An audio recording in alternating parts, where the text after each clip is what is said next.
Are you ready for pain? Are you ready for suffering?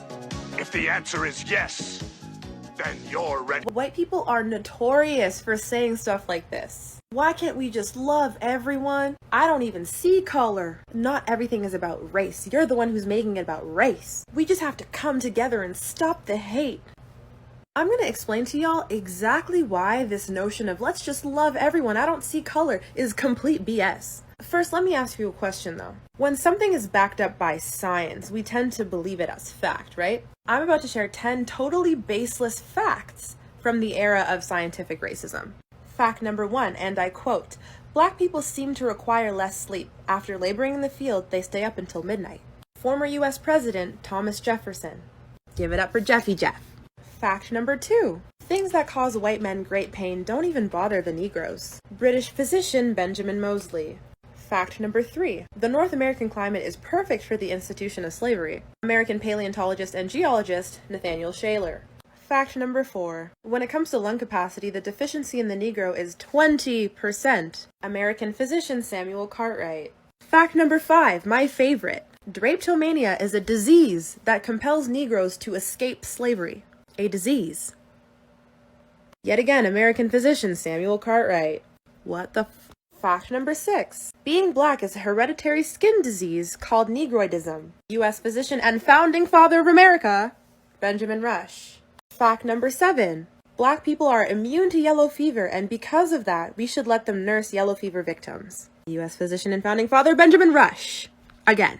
Like for part 2 if you want more, because there's a lot. But those were facts that were widely accepted among the general public because highly respected and prestigious people were spewing this stuff, writing this stuff in medical journals. And yes, we have evolved and we've come to realize that that was all cap. But do you truly believe that all of those ideologies have been erased from everyone's minds? Are you joking? Those people helped create and solidify systemic racism here in North America today.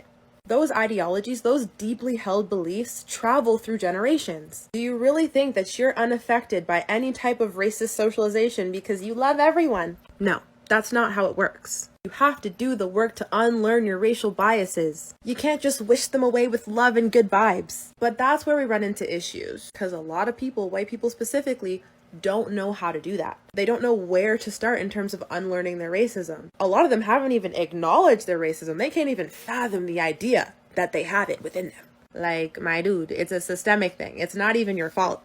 What is your fault is not doing anything about it. I'll guide you though, because I'm nice. You can start by subscribing to and listening to this podcast. It's called In Those Genes. That's where I got the list of scientific facts. It is literally incredible. I'm also writing a book about how white people can be better, how society can be better. So follow me and stay tuned. Hey friends, so earlier today I made a video for National Coming Out Day, which was actually yesterday, but I kind of had to get my heart and mind around what I wanted to share, and kind of prepare myself for this video because I wasn't quite ready to share this video yet, but I am now. So I am starting a project, and I'm going to need your help. Anybody that can help me that is in education spaces, works with LGBT youth, anybody that is a teacher, or anyway, anyone that lives in these states that I'm about to name and the things that I'm about to do. This is a hard topic to talk about, and this has been a thing that I've been mulling over and thinking about doing for a while, but it's time. The students deserve it. So if you live in Alabama, Mississippi, Louisiana, possibly Tennessee, maybe parts of Texas, my dog is joining us. If you live in any of those places, and you live in a small town in particular that has a private school, keep watching. There's going to be some information for you. If you have a child that goes to the private school, or maybe a friend has a child that goes to the private school, he can tell I'm stressed. That's why he's sitting with me. If you know of any instance where the school has supported transphobic, homophobic, or racist behavior, and specifically school staff members have swept it under the rug, and children have been bullied by peers or by staff members, and you know of this happening, and you want something done about it, but you're not sure what to do.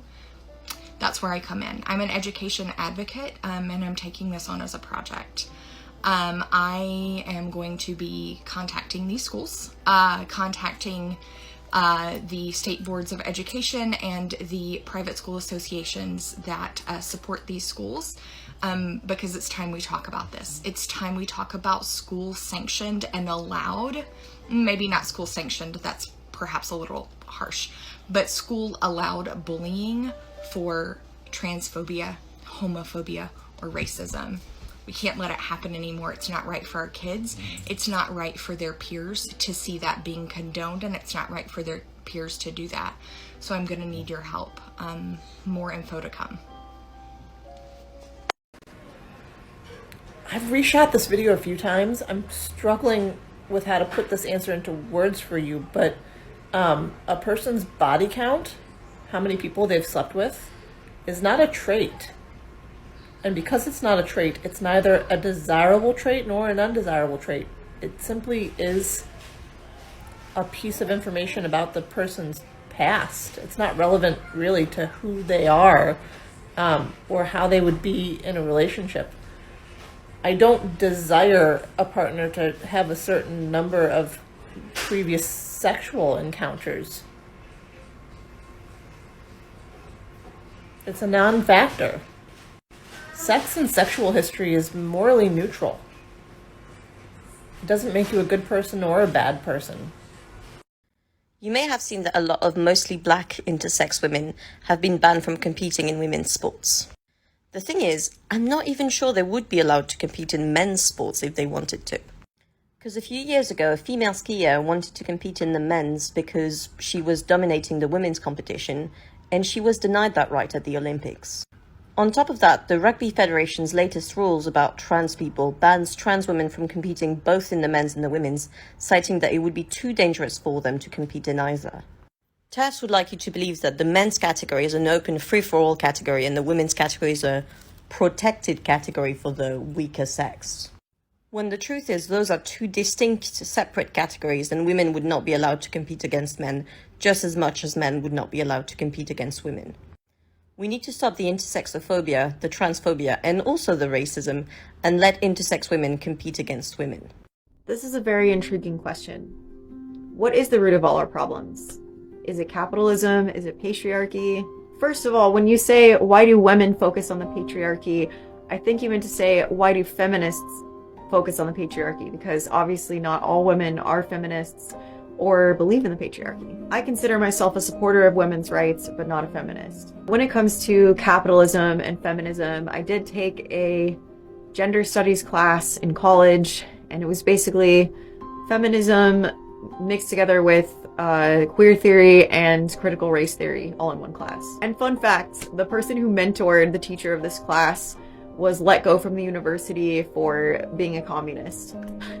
So then, unsurprisingly, the premise of this class is that capitalism is the root of all evil, and that racism and sexism, patriarchy, whatever you want to call it, are all products of capitalism. By creating these hierarchies of gender and race, we could delegate certain groups to unpaid or free labor, while only the upper tiers of the hierarchy would get paid reasonable wages for their labor. Some feminists seem to believe that the patriarchy is the biggest source of inequality rather than capitalism itself. The two are pretty intertwined, and it's hard to separate capitalism from sexism, from racism, etc. The whole structure of capitalism relies on a lot of people at the bottom and a few people at the top. And when you look at historically disadvantaged groups, these are the groups that tend to hold the lowest positions on the ladder, and therefore they are exploited the most through capitalism. However, I don't think that capitalism is the real problem here. The real problem is human greed and desire for power over other people. These things exist throughout all different types of economic and political systems. When people bash capitalism and talk about communism as a viable option, I just think about the countries that actually were communist and how that worked out for them. Achieving true justice and equality requires confronting human nature itself. Captain Harry Kane will wear one love armband at Qatar World Cup, even if FIFA prohibits it.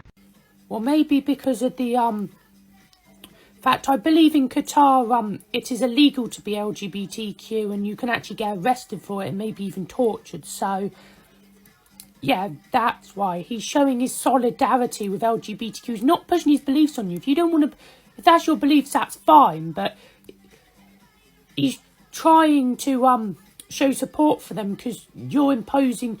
It's funny you say about imposing the beliefs on him when lots of Islamic countries actually impose their beliefs on LGBTQ people.